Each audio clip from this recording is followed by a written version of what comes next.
To the second sum on comparing ratio this, find out whether the line representing the following pair of linear equation intersect at a point the parallel or coincident। हमें line की type बतानी है, वो किस type की है। देखिए in first part we have to given 5x minus 4y plus 8 is equal to 0, 7x plus 6y minus 9 is equal to 0।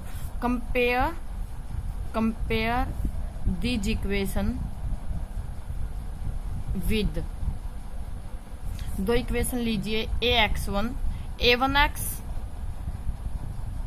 a2y नहीं sorry a1x b1y plus b1y plus c1 is equal to 0, a2x plus b2y plus c2 is equal to 0।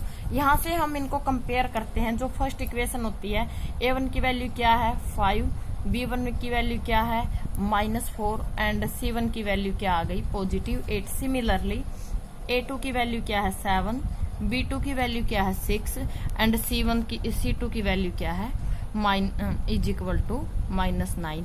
देखिए मैंने आपको बताया है दोनों equation को in equation से compare कीजिए। इसमें a1 b1 c1 वैल्यूज होती हैं, यहाँ a2 b2 c2। फिर हम रेशो निकालते हैं a1 अपॉन a2 का 5/7। देन हम रेशो फाइंड करते हैं b1 अपॉन b2 का, ये आ गया -4/6। जो a1 बाय a2 का रेशो है वो नॉट इक्वल है किसके b1 बाय b2 के। देखिए दोनों रेशो एक दूसरे से क्या आ गए अलग। अगर दोनों रेशो इक्वल नहीं आते हैं तो हम c1 c2 को चेक ही नहीं करते हैं। अगर a1 by a2 not equal b1 by b2, इनका रेशो नॉट इक्वल आ जाए, इट मीन्स लाइन कैसी है इंटरसेक्टिंग लाइन है। जो आप ग्राफ बनाओगे, ग्राफ में दोनों लाइन एक दूसरे को इंटरसेक्ट करेंगी एट वन पॉइंट पे। अगर वन पॉइंट पे इंटरसेक्ट करती हैं तो इसका मतलब वहां पे क्या है वन सॉल्यूशन। और किस टाइप की है कंसिस्टेंट।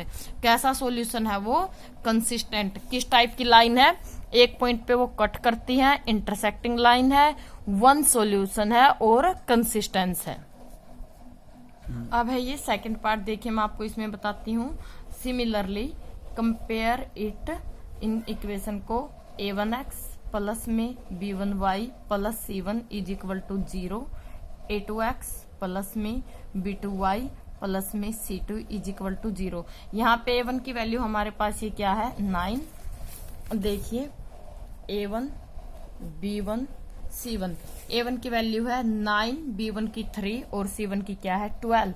9 3 12।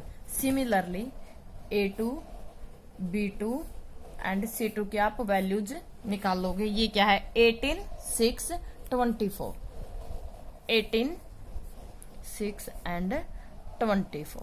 अब आप इनका रेशो फाइंड करोगे। a1 बाय a2 क्या है 9 बाय 18।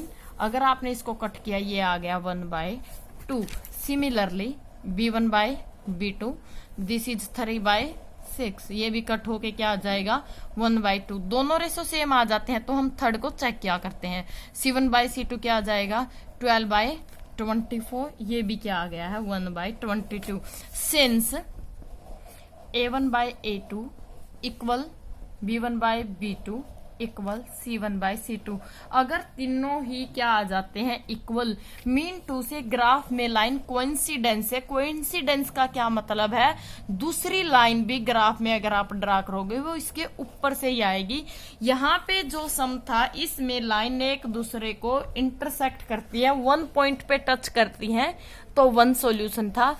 इस सम में क्या है लाइन के ऊपर लाइन है, लाइन एक दूसरे को एवरी पॉइंट पे टच करती हैं तो इसका मतलब क्या है मैनी सॉल्यूशन।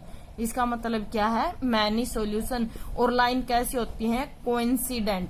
कैसी लाइन है वो इंटरसेक्टिंग लाइन थी, ये कोइंसिडेंट है कि लाइन के ऊपर लाइन है, मैनी सॉल्यूशन है।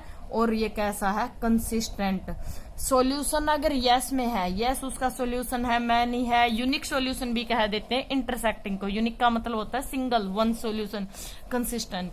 अब थर्ड पार्ट आप इसका खुद करोगे, उसमें क्या है if a1 by a2 equal आ जाए b1 बाय b2 के, ये A1 और B1 इक्वल है आपस में, बट नॉट इक्वल टू क्या आ जाए, C1 बाय C2। ध्यान से सुनिए, अगर आगे वाले दोनों रेशो क्या हो, इक्वल हो, पीछे वाले नॉट इक्वल हो, तो इसका मतलब क्या है, वहां पे कोई सॉल्यूशन नहीं बनता। क्या है इसका मतलब, नो सॉल्यूशन। अगर सॉल्यूशन ही नहीं है तो उसको बोलेंगे इनकंसिस्टेंट। क्या बोलेंगे, इनकंसिस्टेंट। और ग्राफ में दोनों लाइन एक दूसरे की क्या होंगी, parallel. Mean to say parallel line, two lines which never meets each other at any point. जो लाइन एक दूसरे को कहीं पर मीट नहीं करती, कहीं पर इंटरसेक्ट नहीं करती, वो पैरेलल लाइन होती है। अगर ये एक दूसरे को कहीं पे टच ही नहीं करेंगी, इसका मतलब नो सॉल्यूशन है, इनकंसिस्टेंट है, और बस पैरेलल लाइंस। समझ आ गया, लाइंस कैसी होंगी, पैरेलल, कोई सॉल्यूशन नहीं होगा, सॉल्यूशन नहीं तो इनकंसिस्टेंट। अगर यूनिक सॉल्यूशन आए और मैनी सॉल्यूशन आए, उस केस में अगर सॉल्यूशन बनते हैं तो हम कंसिस्टेंस कहेंगे, अदरवाइज इनकंसिस्टेंस। तो नेक्स्ट सम में क्या है, जो थर्ड सम है, comparing the ratio following consistence inconsistence. इस सम में सभी के रेशोज आपको ऐसे चेक करने, A1/2, B1/B2, C1/C2। इन्होंने पूछा है सिर्फ आपको बताना है कंसिस्टेंट और इनकंसिस्टेंट, बट आप तीनों रेशो को ऐसे निकालोगे। आप ये भी बताओगे लाइन पैरेलल है, ये भी बताओगे इंटरसेक्टिंग है, पैरेलल है, कोइंसिडेंट है, सॉल्यूशन कितने और कंसिस्टेंट। तीन चीजें हो गई, type of line, mean to say parallel और इंटरसेक्टिंग, और कंसिस्टेंट इनकंसिस्टेंट है, और कितने सॉल्यूशन है, आपको तीनों बताने। और ये तीनों सम अच्छे से आपकी कॉपी पे चेक करूंगी।